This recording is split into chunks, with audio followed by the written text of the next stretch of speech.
Pemirsa, bertransaksi melalui internet banking memang sangat praktis karena dapat dilakukan di mana saja. Namun, seberapa amankah bertransaksi melalui internet banking? Bersama saya Chandra Dewi, Anda menyaksikan Cerdas 5 Menit.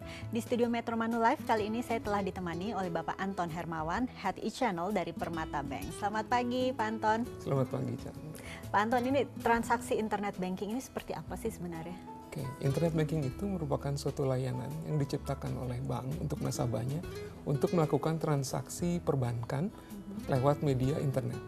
Jadi nasabah itu bisa melakukan transaksi perbankan tanpa harus datang ke cabang, bisa melakukannya di mana saja seperti yang Anda sebutkan tadi, kemudian melalui alat yang dipilih oleh nasabah. Nah, caranya kita bisa melakukan transaksi internet banking itu persyaratannya bagaimana? Oke, pertama tentu saja nasabah harus menjadi nasabah suatu bank. Jadi dia harus mempunyai rekening, kemudian dia juga harus mempunyai peralatan tambahan misalnya seperti kartu ATM dan sebagainya.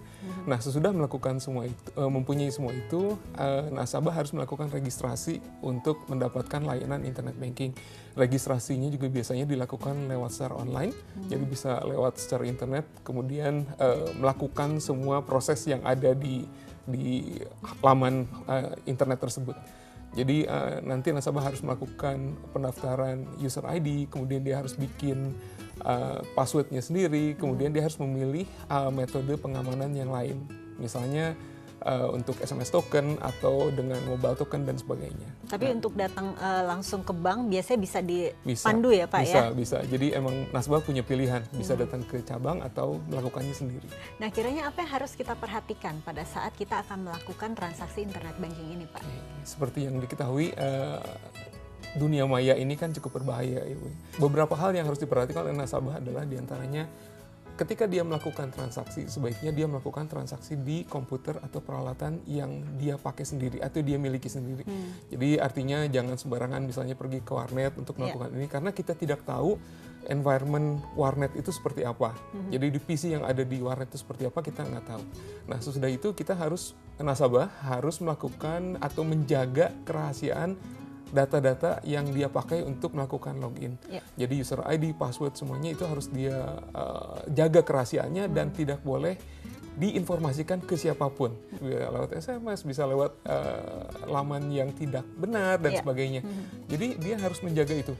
Bank tidak pernah menanyakan informasi rahasia tersebut kepada nasabah. Jadi bahkan kalaupun bank menanyakan itu tidak boleh di-share.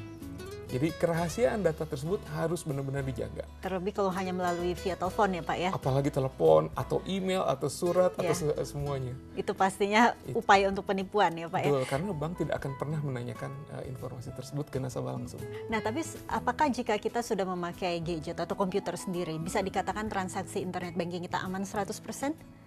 Gini, satu hal yang menggunakan ada beberapa cara yang digunakan oleh para penjahat dalam mengambil data dari nasabah. Di antaranya dia memberikan satu laman atau website yang tidak benar. Jadi dia merekayasa seolah-olah web atau lamannya itu merupakan website bank, tetapi sebenarnya bukan. Jadi satu hal yang bisa dipastikan itu adalah nasabah mengakses website yang resmi. Nah, satu hal yang bisa secara praktis bisa digunakan oleh nasabah adalah menyimpan laman tersebut dalam satu bookmark. Biasanya kan kalau di internet kan ada bookmarknya. Nah, jadi dia harus mengakses lewat situ. Jadi ketika nasabah melakukan login ke websitenya, dia harus memperhatikan bahwa websitenya itu mengaksesnya secara aman melalui tanda kunci. Kalau misalnya Anda lihat di URL ada kunci gembok, itu merupakan keamanan SSL yang diterapkan oleh bank untuk nasabahnya. Jadi apapun yang dilakukan oleh nasabah di internet tersebut tidak akan bisa dilihat oleh orang lain, seperti itu. Jadi memang kejelian ini sangat dibutuhkan untuk dalam bertransaksi internet banking ya. Dan hati-hati juga, jangan sampai kita termakan oleh upaya-upaya dari penipuan. Terima kasih Pak Anton atas waktu dan informasinya.